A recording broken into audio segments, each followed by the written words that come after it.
রাজাদের সময় খাজনা ছিল, তবুও মানুষ 3 বেলা খেতে পারত। আজ ট্যাক্স আছে, তবুও মানুষ খেতে পায় না। আগে রাজাদের বিচার হতো না, আজ এমপি মন্ত্রীদের হয় না। আগে রাজারা সব সুবিধা নিত, আজ নিচ্ছে এমপি মন্ত্রীরা। তাহলে বলুন, আমরা কিভাবে স্বাধীন? অতীতে শাসন ও খাজনা ব্যবস্থা। 200 বছর আগে এই অঞ্চলে রাজা ছিল, তার ছিল সৈন্য, ছিল সেনা।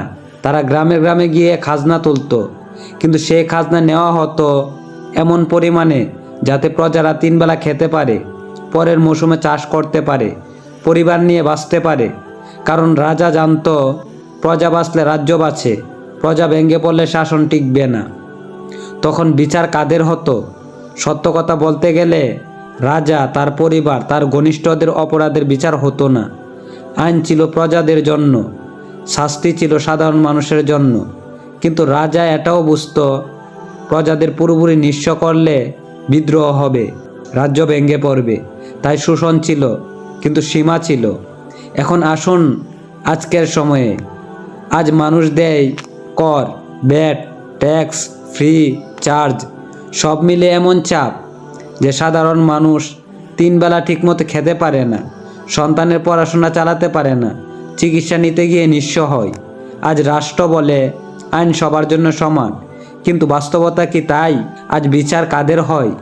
আজ যদি একজন সাধারণ মানুষ সামান্য অপরাধ করে, কাগজে ভুল বা নিয়মে ভুল, একটু দেরি, সাথে সাথে নোটিশ, মামলা, জরিমানা।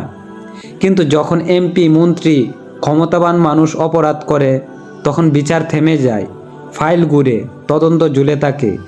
আইন আছে, কিন্তু সবার জন্য একরকম না। আগে রাজা, তার পরিবার, তার সেনারা রাজ্যের সব সুযোগ সুবিধা ভোগ করত। আজ এমপি, মন্ত্রী, উচ্চপদস্থরা গাড়ি, বাড়ি, ভাতা, বিদেশ সফর, চিকিৎসা সব ভোগ করছে। জনগণের ট্যাক্স। তফাৎ শুধু একটাই, আগে শাসকের নাম ছিল রাজা, আজ নাম বদলে হয়েছে জনপ্রতিনিধি। এটা শুধু রাজনীতির কথা না, এটা অর্থনীতির কথা। কারণ যখন ট্যাক্স দাতা প্রশ্ন করতে পারে না আর সুবিধাভোগী জবাবদিহি করে না, তখন সেটা স্বাধীনতা না, সেটা অর্থনৈতিক দাসত্ব। মানুষ কাজ করে, টাকা দেয়, কিন্তু সিদ্ধান্তের অংশ নিতে পারে না। তাহলে স্বাধীনতা কোথায়? স্বাধীনতা মানে কি শুধু পতাকা? স্বাধীনতা মানে কি শুধু জাতীয় সঙ্গীত? স্বাধীনতা মানে কি শুধু ভোট দেওয়া? নাকি স্বাধীনতা মানে মানুষ পেট ভরে খেতে পারবে, ভয় ছাড়া বাঁচতে পারবে, ভুল করলে সবার মতো একই বিচার পাবে? যদি সাধারণ মানুষের জন্য এক আইন আর ক্ষমতাবানদের জন্য আরেক আইন থাকে, তাহলে স্বাধীনতা কাগজে আছে, জীবনে নেই। 200 বছর আগে শাসকের নাম ছিল রাজা, আজ শাসকের নাম এমপি, মন্ত্রী। আগে খাজনা ছিল, আজ আছে ট্যাক্স। আগে বিচার ছিল একপাক্ষিক, আজও তাই। তাহলে প্রশ্নটা খুব সোজা, যদি জনগণ শুধু দায়িত্ব নেই, সুবিধা নেয় অন্যরা, তাহলে বলুন, আমরা কিভাবে স্বাধীন?